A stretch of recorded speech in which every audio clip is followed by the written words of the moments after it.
আসসালামু আলাইকুম। নতুন একটি ভিডিওতে সবাইকে স্বাগত।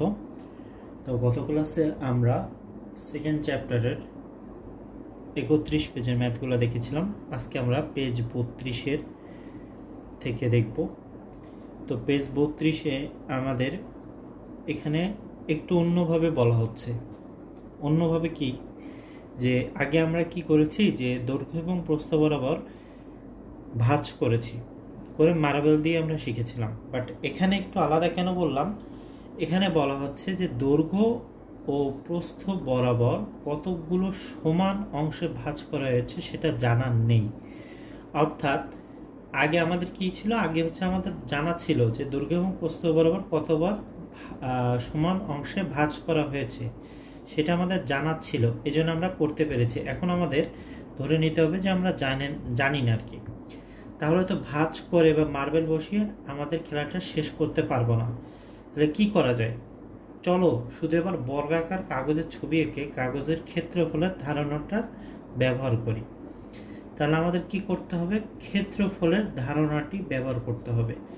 অর্থাৎ আমরা এখানে ছক কষে, যেমন এই ছবিটা দেখে মনে পড়ে কি, এখানে কিন্তু আমাদের একবার দৈর্ঘ্য বরাবর একবার প্রস্থ বরাবর কি করতে বলছিল, ছক মানে ভাঁজ করতে বলছিল, করার পর মার্বেল সংখ্যা দেখতে বলছিল যে কয়টা মার্বেল দেওয়া যাবে। তো এখানে আমরা 4টি দিয়েছিলাম।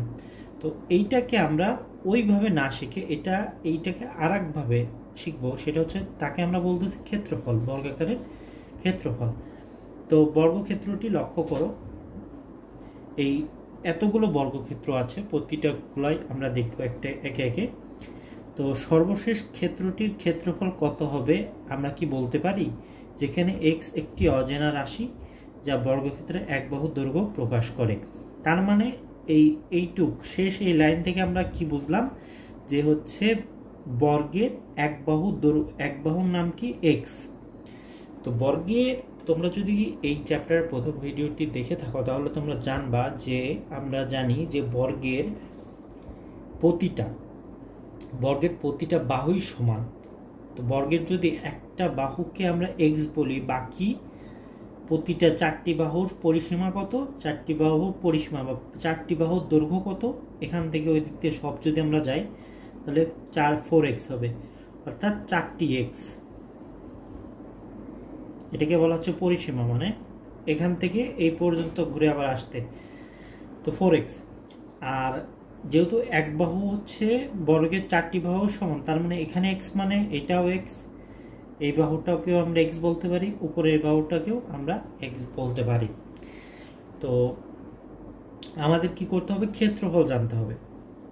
তো ক্ষেত্রফল জানার আগে এখানে একটি সূত্র আছে, সেই সূত্রটা আমরা দেখিনি কেমন। সেটা হচ্ছে, যেহেতু মানে আয়তক্ষেত্রের ক্ষেত্রফল কি, দৈর্ঘ্য গুণ প্রস্থ। আর আমরা প্রথম চ্যাপ্টারের শুরুতে দেখেছিলাম যে বর্গ কিন্তু একটা আয়ত, বর্গ কিন্তু একটি আয়ত। তো সেই ক্ষেত্রে হচ্ছে আমাদের দৈর্ঘ্য গুণ প্রস্থ পরস্পর সমান, বর্গের দৈর্ঘ্য এবং প্রস্থ সমান। জেনারেলি আয়তক্ষেত্রের সূত্রকে, ক্ষেত্রফলের সূত্র হচ্ছে দৈর্ঘ্য গুণ প্রস্থ। যেহেতু বর্গের হচ্ছে দৈর্ঘ্য যা প্রস্থ তা পরস্পর সমান, তাই আমরা সেটাকে কি করতে পারি, এক্স স্কোয়ার হিসেবে লিখতে পারি। তো তুমি যদি নর্মালিও দৈর্ঘ্য গুণ প্রস্থ করো তাহলে দৈর্ঘ্য কি এক্স, প্রস্থ বা এক্স। এবার এটাকে যদি তোমার হচ্ছে সূচকীয় আকারে প্রকাশ করো তাহলে এক্স স্কোয়ার হয়ে যাচ্ছে, যা বর্গ একক। ঠিক আছে। তো এবার যদি আমরা এখানে ফেরত যাই তাহলে এক হচ্ছে কি, এক হচ্ছে এটা, এক হচ্ছে তোমার দৈর্ঘ্য, আবার প্রস্থও কি এক। তাহলে এটার ক্ষেত্রফল কি হতে পারে, এটার ক্ষেত্রফল হবে, দেখো খেয়াল করো, প্রথমটার ক্ষেত্রফল হবে হচ্ছে তোমার দৈর্ঘ্য গুণ প্রস্থ, অর্থাৎ দৈর্ঘ্য কত 1, প্রস্থ কত 1, অর্থাৎ 1। পরটা যদি বলি, দ্বিতীয় নাম্বারটা হিসাব করি, তাহলে দ্বিতীয় নাম্বারটা হচ্ছে 2 গুণ 2 4। তৃতীয়টার যদি আমরা এই সূত্রে ফেলি তাহলে দৈর্ঘ্য কত, এটার দৈর্ঘ্য হচ্ছে 3, প্রস্থ কত 3, তাহলে 3 গুণ 3 কত হচ্ছে 9। এখানে হচ্ছে দৈর্ঘ্য কত 4, প্রস্থ কত 4, তার মানে 4 গুণ 4 অর্থাৎ দৈর্ঘ্য গুণ প্রস্থ, অর্থাৎ এই সূত্রটা আমরা প্রতিটাই কাজে লাগাচ্ছি। এখানে 16 হবে। এটা কত হতে পারে?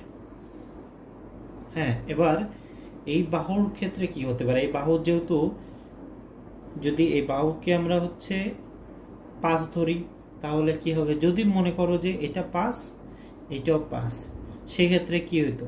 সেক্ষেত্রে আমরা দিতাম 5 গুণ 5, ঠিক আছে, 5 গুণ 5 দিতাম, দিয়ে সে আমরা আমাদের কত হতো? এখানে 25 হইতো।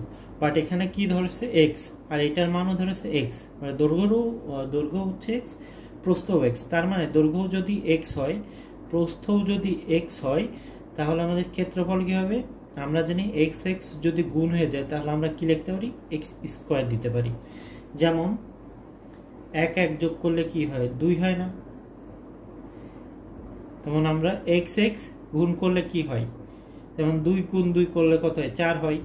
বা তুমি 2 স্কোয়ার দিতে পারো চাইলে। তেমন এটাকে তুমি গুণ করলে এক্স স্কোয়ার দিতে হবে। আচ্ছা, তো এখানে দেখো ক্ষেত্রফল কত হচ্ছে? X square. তাহলে এটার ক্ষেত্রফল কি হচ্ছে? X square. আমরা প্রতিটার ক্ষেত্রফলই দেখলাম একে একে। তো পরবর্তী যেটা আছে আর কি, তোমার যেটা আমরা এখানে দেখেছিলাম, সেটা হচ্ছে ক্ষেত্রফল দৈর্ঘ্য গুণ প্রস্থ এক্স স্কোয়ার একক। এবার আমরা একটা এক্সাম্পল দিয়ে দেখব যে যদি আমরা দৈর্ঘ্য হচ্ছে 3 ধরি, প্রস্থও 3 ধরি, সেক্ষেত্রে 3 স্কোয়ার হয়ে যাচ্ছে 9, বা 3 বর্গ বলা যায়। আবার এটিকেও এক্স স্কোয়ার করলে এক্স এর বর্গ বা এক্স স্কোয়ার বলা হয়। তার মানে আমরা দেখলাম কি, আমরা যদি তোমার দাগ কেটে করি বা মার্ভেলের ওই পদ্ধতিতে করি, তাহলেও আমাদের এই বর্গ হচ্ছে বর্গমূল পাচ্ছি, বা আমরা বর্গ সংখ্যা পাচ্ছি। আবার যদি আমরা ক্ষেত্রফল আকারেও যদি বের করতে যাই, ধরো আমাদের কতগুলো ছক আছে সেটা আমাদের জানা নেই, বাট আমরা যদি ক্ষেত্রফল আকারে বের করতে যাই সেক্ষেত্রে হবে। তার মানে আমাদের এই যে বর্গ বের করার দুইটা উপায় আছে।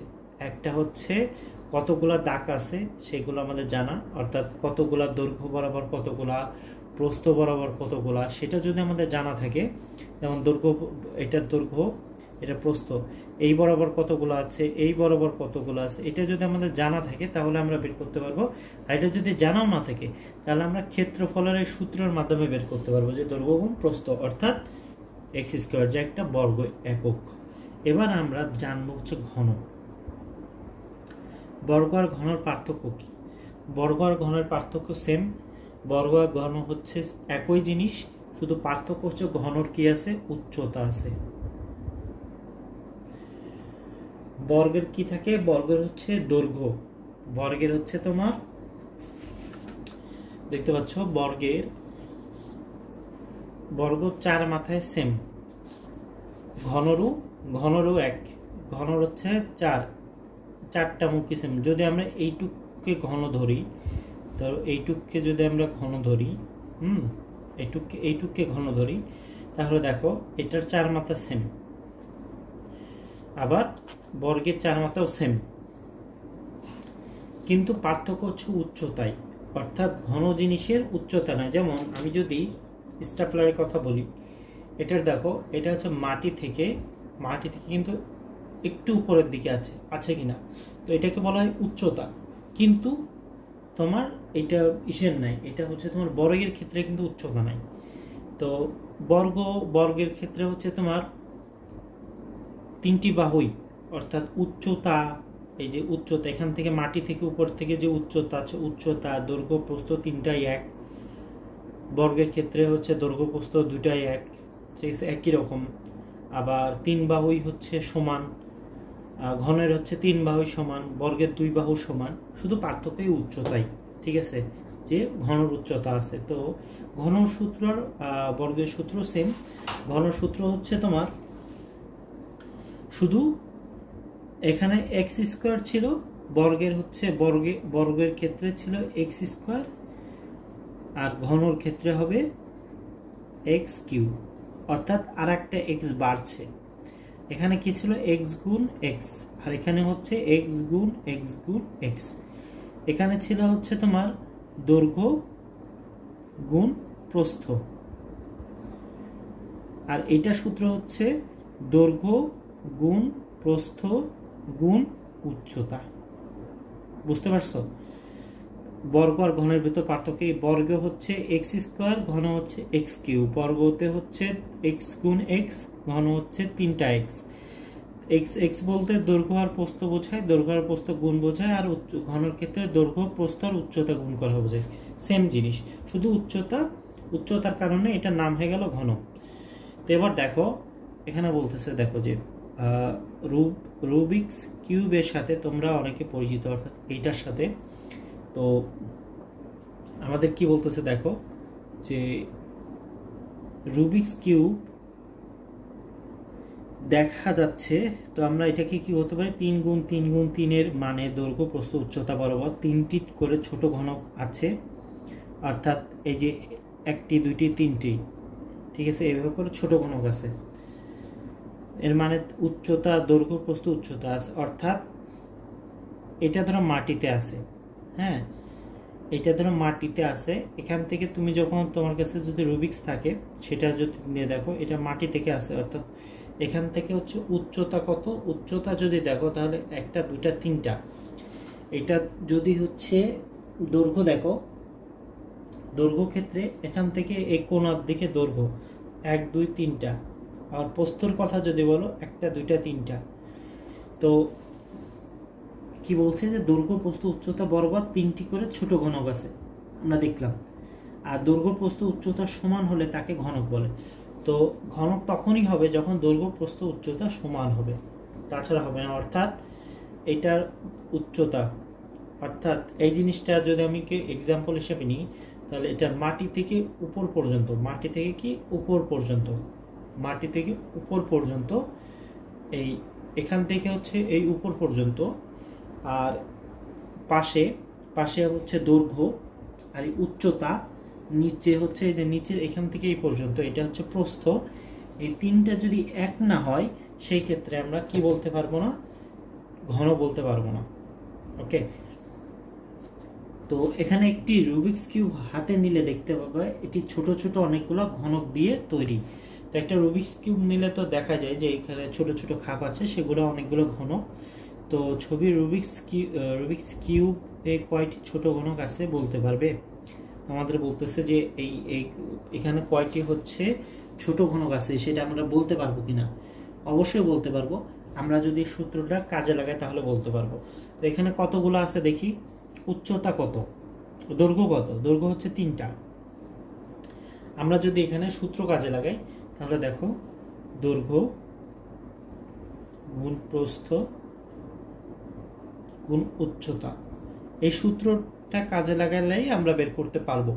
তো এখানে দৈর্ঘ্য কত, 1টা 2টা 3টা, 3 দিলাম। প্রস্থ কত, 1টা 2টা 3টা, 3। উচ্চতা কত, এই যে এখান থেকে উপরে 1 2 3, বা এখান থেকে উপরে উচ্চতা হচ্ছে 3। এবার 3 গুণ 3 করলে কত হয়, 27। তার মানে এখানে কত কি আছে, ছোট ঘনক আছে হচ্ছে 27টি। রুবিক্স কিউবে কয়টি ছোট ঘনক আছে বলতে পারবে? কতগুলো আছে, 27টি আছে। ওকে, ক্লিয়ার? তো এবার হচ্ছে আমরা পরবর্তী যেটা আছে সেটা দেখব। এবার বলতেছে দেখো যে আমরা একটি 2x2, এবার আমরা কি করতে হবে যে 2x2 আকারে, 2 মানে দৈর্ঘ্য 2 প্রস্থ 2 তারপর উচ্চতা 2 আকারে কিউব তৈরি করতে হবে আমাদেরকে। এবং একই আকারে কি করতে হবে দেখো, একই আকারে কয়েকটি ছোট ছোট ঘনক নাও, এবং এক্ষেত্রে কাঠের তৈরি ঘনক নিতে পারো, মানে এটা আমাদের ফিজিক্যালি দেখাইতে বলছে। তারপর চিত্রের মতো করে তৈরি করতে হবে। অর্থাৎ প্রথমে আমরা এরকম একটা নিব যেখানে উচ্চতা, তারপর এটা হচ্ছে উচ্চতা, মাঝ বরাবর যেটা যায় সেটা হচ্ছে উচ্চতা, আর এই পাশে যে দৈর্ঘ্য আর নিচে যে প্রস্থ, এই 3টা যখন সেম হয়ে যাবে সেটাকে আমরা কিউব বলতেছি। এবং এই ছোট কিউব নিয়ে আমি এখানে কয়টা কিউব নিই, এখানে আমরা 2টা কিউব নিলাম। এটা একটা কিউব আর এইটা একটা কিউব, দুইটা কিউব নিলাম। এখানে 4টা কিউব নিলাম, এখানে আমরা 4টা কিউব নিলাম, ঠিক আছে, বা 4টা ঘন নিলাম, ঘনক। তারপরে এখানে কতগুলো আছে দেখো, এখানে 4টা, এখানে একটা, 2টা 3টা 4টা 5টা 6টা 7টা 8টা 9টা 10টা। এইভাবে হবে না, কিন্তু এভাবে সম্ভব না। এখানে আবার অনেকগুলো নিয়ে করছি আমরা, তাই না? এখানে 4টা আছে, 2টা আছে, তো এখানে 2 গুণ 2 গুণ 2 এভাবে করে গুণা সম্ভব না, তো আমরা সূত্র খাটালাম। এখানে কত হলো 8, তার মানে এখানে কতগুলো ঘনক আছে, এখানে 8টি। তো বুঝতে তো পারছো যে ছোট ছোট হচ্ছে কিউব নিয়ে আমরা কি করলাম, ঘনক তৈরি করলাম। মানে ছোট ছোট কিউব বা ঘনক দিয়ে আমরা হচ্ছে বড় একটা রুবিক্স তৈরি করব। এখানে দেখো একক কাজের কথা বলতেছে। একক কাজ কি? সেটা হচ্ছে আমাদের 3টি অথবা 4টি করে ছোট ঘনক নিয়ে, 3টি অথবা আমাদের কতগুলো করতে হবে, ছোট 3টি অথবা 4টি আমাদের ছোট ঘনক নিয়ে বড় ঘনক তৈরি করতে হবে। এবং কয়টি ছোট ঘনক লাগে তা দেখো, অর্থাৎ আমাদের 3টি অথবা 4টি ঘনক নিয়ে আমাদেরকে বড় একটা ঘনক তৈরি করতে হবে, এবং ছোট ছোট ঘনক কতগুলো লাগে সেগুলো আমাদেরকে বের করতে হবে। ওকে, তো এখন হচ্ছে দেখার বিষয়, আমাদের কতগুলো করে নিতে বলছে, 3টি করে। তো আমরা এই যে বি সাইজের এইটা দিয়ে করব, এই যে এইটা ধরে করতে হবে আমাদেরকে। ওকে, এটা কিন্তু তোমরা 33 পেজে পেয়ে যাবা, এই ম্যাথটা 33 পেজে পেয়ে যাবা। তো আমাদের এবার কি করতে হবে, যেহেতু 3 অথবা 4 ধরে করতে বলছে, আমরা 3 ধরে করব। অর্থাৎ এটার দৈর্ঘ্য কত, এটা উচ্চতা হচ্ছে 3, এটা প্রস্থ 3, এটা দৈর্ঘ্য কি, দৈর্ঘ্য হচ্ছে 3, ঠিক আছে, এইটা আমরা ধরে করব। তো এখানে লক্ষ্য করো, এখানে যে মানগুলো আছে 2 2, এগুলো আমরা চেঞ্জ করে দেব, এগুলো আমরা চেঞ্জ করে দিলে হয়ে যাবে। দেখো সেটা হচ্ছে, আমরা জানি আমরা দৈর্ঘ্য প্রস্থ উচ্চতা বরাবর সমান সংখ্যক ছোট ঘনক নিয়ে একটি বড় ঘনক তৈরি করলাম। এখানে মোট যতগুলো ছোট ঘনক প্রয়োজন হচ্ছে সেই সংখ্যক ঘন সংখ্যা বা পূর্ণ ঘন সংখ্যা বলে। অর্থাৎ যতগুলো ছোট সংখ্যক হচ্ছে আমার ঘনক নিতে হচ্ছে, সবগুলোকে একত্রে কি বলা হয়, ঘন সংখ্যা বলা হয় বা পূর্ণ ঘন বলা হয়। তো আমাদের কি করতে হচ্ছে, দৈর্ঘ্য প্রস্থ উচ্চতা বরাবর আমরা এখানে 2 নিব না, আমরা কত নিব, এখানে 3 নিব। অর্থাৎ এই 3 নিলাম। ছোট করে ঘনক তৈরি করে একটি বড় ঘনক তৈরি করতে আমাদের এখানে কত লাগবে, 3 3 3, এখানে কি হবে 3, উপরে হচ্ছে কিউ, আর এখানে আমাদের কত হবে, এখানে 8 হবে না, এখানে কত হবে, এখানে হবে হচ্ছে তোমার 27টি। তারপর দেখো ছোট ঘনক প্রয়োজন, এক্ষেত্রে 8কে, এক্ষেত্রে আমরা কি লিখবো, এখানে 27কে আমরা 3-এর ঘন বা 3 কিউ বলি। সে কারণেই এই যে 27 একটি ঘন সংখ্যা বা পূর্ণ সংখ্যা বলা হয়। বুঝতে পারছো তো, যে এই যে আমরা 3 3 3 করলাম, অর্থাৎ দৈর্ঘ্য গুণ হচ্ছে প্রস্থ গুণ উচ্চতা করলাম, এই যে 27 পাইলাম, এই 27কে আমরা 3 কিউ বলেও প্রকাশ করতে পারি, এবং এই 27কে আমরা একটা ঘন সংখ্যা বা পূর্ণ ঘন সংখ্যা বলতে পারি। তাহলে আমরা দেখলাম কোন সংখ্যার ঘন নির্ণয়ের জন্য ওই সংখ্যাকে 3 বার গুণ করতে হবে। তাহলে আমাদের কি, যেমন বর্গের ক্ষেত্রে দেখেছিলাম, যে কোনো একটা বাহুকে আমরা যদি স্কোয়ার করে দিই, কি করি, স্কোয়ার করে দিই। যেমন বাহুটা যদি এ হয়, তো এর উপরে স্কোয়ার করে দিলে আমরা কি বলবো, বর্গ। তেমন আমরা যদি হচ্ছে যে কোনো একটা সংখ্যার উপরে কিউ করে দিই, সূচক কি দিই, কিউ। ধরো এখানে 3 না হয়ে 5 হতো, 5-এর উপরে কিউ করে দিলে আমরা কি পাইতাম, আমরা হচ্ছে ঘন পাইতাম, ঠিক আছে। আবার আমরা যদি 5-এর উপরে স্কোয়ার করে দিই, তাহলে আমরা কি পাবো, এটা বর্গ পাবো। বুঝতে পারছো তো, স্কোয়ার থাকলে কি সেটা বর্গ, আর 3 থাকলে কি, মানে 2 থাকলে হচ্ছে বর্গ, আর 3 থাকলে কি, সেটা হচ্ছে ঘন। তো এটাই বলতেছে যে, তাহলে আমরা দেখলাম কোন সংখ্যা ঘন নির্ণয়ের জন্য ওই সংখ্যাকে 3 বার গুণ করতে হবে। অর্থাৎ যেই সংখ্যাটা থাকবে, দৈর্ঘ্য বলো প্রস্থ বলো বা উচ্চতা বলো, যে কোনো একটা থাকলে সেটা 3 বার গুণ করে দিলে, এরকম 3 বার নিজের সাথে গুণ করে দিলে যে সংখ্যাটি পাবা সেটাই হচ্ছে পূর্ণ ঘন সংখ্যা বা ঘন সংখ্যা। আই হোপ বুঝতে পারছো এই পর্যন্ত। নেক্সট ক্লাসে আমরা পরবর্তী টপিক নিয়ে আলোচনা করবো। আনটিল দেন সবাই ভালো থাকো। আসসালামু আলাইকুম রহমতুল্লাহ।